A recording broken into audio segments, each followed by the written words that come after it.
கோலிச்சம்பட்டி ஸ்ரீ நாகசக்தி அம்மன் தியான பீடத்தில் ஸ்ரீல ஸ்ரீ பாபுஜி சுவாமிகள் சிறப்பு பேட்டியளித்தார்.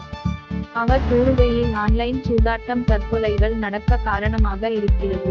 மேலும் இதனால் பல குடும்பங்கள் சீரழிந்து வருகிறது. எனவே மத்திய மாநில அரசுகள் ஆன்லைன் சூதாட்ட விளையாட்டிற்கு தடை விதிக்க வேண்டும் என்றும் நடிகர் நடிகைகள் கிரிக்கெட் வீரர்கள் ஆன்லைன் சூதாட்ட விளம்பரங்களில் நடிக்க வேண்டாம் என்று தெரிவித்தார்.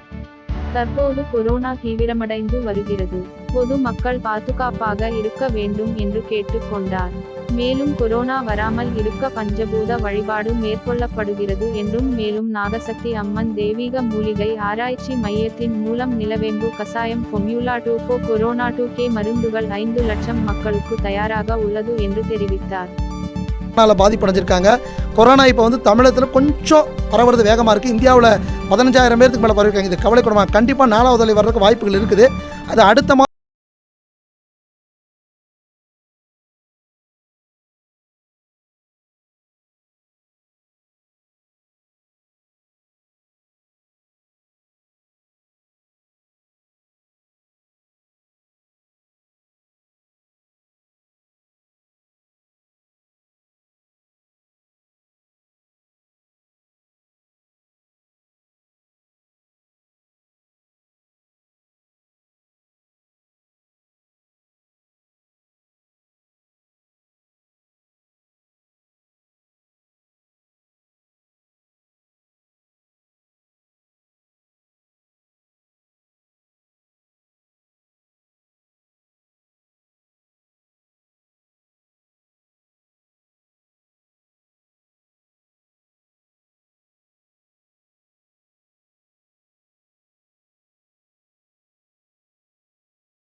இப்பொழுது அவர்களால் உட்கட்சி விவகாரம் ஆயிருக்குது.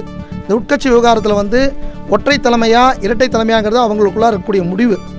ஆனாலும் வந்து எங்களுடைய முடிவு வந்து அதிமுகவுக்கு முழு ஆதரவாக இருக்கிறது. தமிழ்நாடு பாண்டிச்சேரி விஸ்வகர்மா கூட்டமைப்பு ஒற்றை தலைமை இரட்டை தலைமையாக கூட பாரதிய ஜனதாவில் வந்து வாஜ்பாய் அத்வானி இருந்தாங்க. அதுக்கப்புறம் ஒற்றையாக வந்து மோடிஜி இருக்காங்க. ஒற்றை தலைமை ஏற்படுவதற்கு தான் அதிக வாய்ப்பு இருக்க தான் நான் கருதுகிறேன். உங்களுடைய ஜாதக கணிப்புப்படி ஓபிஎஸ்ஆ இபிஎஸ்? அதாவது அதிமுகவுடைய ஜாதகம் 1972 வந்து மகர ராசி திருவோண நட்சத்திரத்தில் கட்சி உருவானதாக வந்து ஜாதக கணிப்பு இருக்குது. அந்த ஜாதக கணிப்பின் பிரகாரம் வந்து சனீஸ்வரனுடைய ஆதிக்கத்தினால தான் அதிமுகவில் வந்து ஆட்சி பறிபோனது. அது மட்டும் இல்லாமல் அதிமுகவுக்கு இந்த வக்ர குரு சனினால தான் இவ்வளோ குழப்பங்கள் வந்துட்டு இருக்குது. இதெல்லாம் ஒரு 15-20 நாளில் வந்து குரு வக்கரமும் சனீஸ்வரனுடைய தாக்கமும் குறைஞ்சதுக்கப்புறம் நிச்சயமாக வந்து அதிமுகவில் வந்து ஒரு தெளிவான நிலை இருக்கும். அதிமுக மிகப்பெரிய மக்கள் சக்தி இயக்கம்.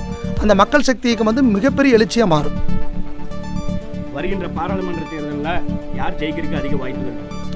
அதாவது வருகின்ற பாராளுமன்ற தேர்தலில் பார்த்திங்கன்னா இந்தியா முழுவதும் வந்து கடந்த தேர்தலில் வந்து பாரத பிரதமராக இருந்த மோடிஜியோடைய அலை நல்லா வீசிச்சு, நல்லா பிரமாமாக இருந்து இடையில வந்து நிறையா குழப்பங்களை வந்தாலும் இந்த முறை பார்த்திங்கன்னா பாரதிய ஜனதாவினுடைய அலை சிறப்பாக இருக்குது. ஒரு சில குழப்பங்கள் ஒவ்வொரு மாநிலத்தில் இருந்தாலும் இந்த முறையும்